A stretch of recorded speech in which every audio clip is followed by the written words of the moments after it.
विश्व अभी लड़खड़ा रहा है।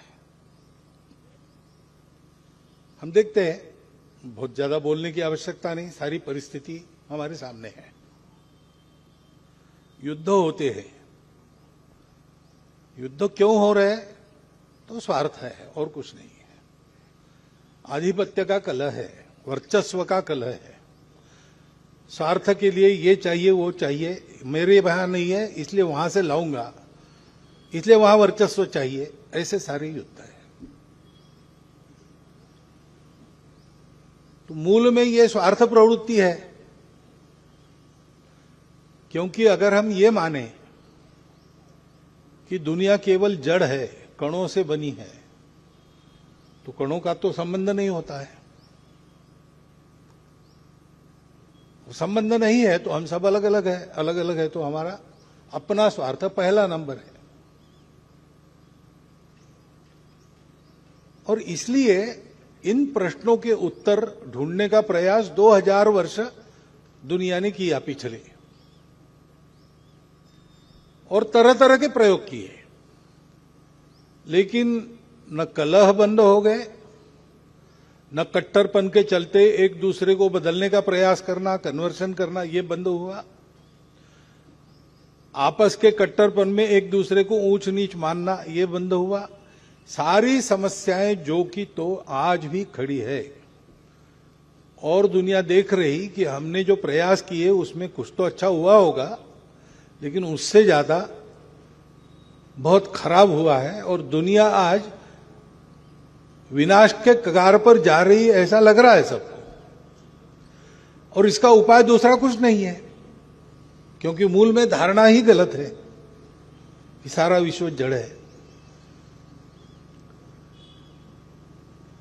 इसलिए सबको जोड़ने वाला कोई तत्व किसी के पास नहीं है, वो केवल हम लोगों के पास है, हमारी पूर्वजों की, ऋषि मुनियों की कृपा से,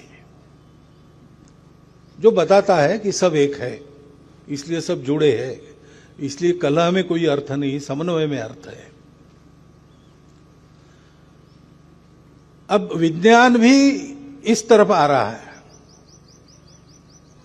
परंतु जो 2000 साल से चला है वही चला है। ये लोग, विचार करने वाले लोग इसको जानते नहीं, ऐसा नहीं है। वो जानते हैं, तर्क से मानते भी है, परंतु करने की आदत नहीं है। क्योंकि हम सब समान है, एक है, और मिलजुल कर चलना है। ऐसा करते हैं तो कष्ट सहन करना पड़ता है। रास्ते से चलते समय अपने आप को बिना किसी बंधन में रखने से चले तो ठेलाठेली होती है, भीड़ में लोग मरते भी हैं। लेकिन एक अनुशासन पालन चले तो नहीं होता है। लेकिन अनुशासन पालन करके चलने के लिए कष्ट होता है, उसकी प्रैक्टिस करनी पड़ती है, आदत करनी पड़ती है। और कोई बतावे भीड़ को कि ठेलाठेली मत करो, तो उसके वाणी का प्रभाव होने के लिए उसके पीछे एक शक्ति चाहिए,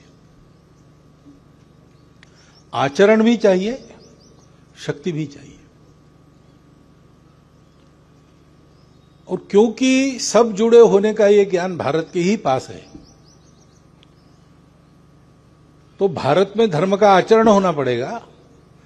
भारत में धर्म के पीछे शक्ति खड़ी होनी पड़ेगी समाज की, क्योंकि आखिर धर्म प्रवचन पुस्तकों में तो रहता नहीं, वो तो आचरण में प्रकट होता है। आचारात प्रभो धर्म, ऐसा कहा है। तो अपने आचरण से धर्म को प्रकट करने वाले लोग ऐसे हैं, वो शास्त्र भी जानते हैं और शक्ति भी है। शापादपि शरादपि,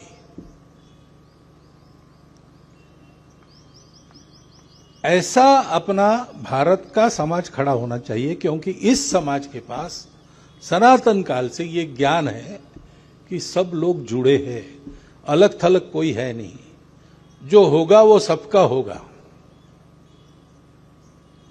दुनिया में कुछ लोग सुखी होंगे, कुछ लोग नहीं होंगे, ऐसे नहीं चलेगा। जब तक सब सुखी नहीं होते, कोई सुखी नहीं होगा। ये प्रत्यक्ष प्रतीति जिनके पास है, जिन्होंने देखा है और ऐसे चले हैं हजारों वर्ष, ऐसे लोग भारत के लोग हैं। तो इस सनातन धर्म को, इस विश्व धर्म को, मानवता को, बंधुभाव को, जिसको हिंदू धर्म भी कहते हैं, हमारे देश के सब पंथ संप्रदायों ने यही बताया है। दर्शन अलग अलग है, परस्पर विरोधी भी है, परंतु सब जुड़े हैं इस बात से सब शुरू करते हैं। फिर सारा विचार अलग अलग हो जाता है, परस्पर विरोधी भी हो जाता है, लेकिन सब विचार करके जो निर्णय देते हैं वो निर्णय एक ही है।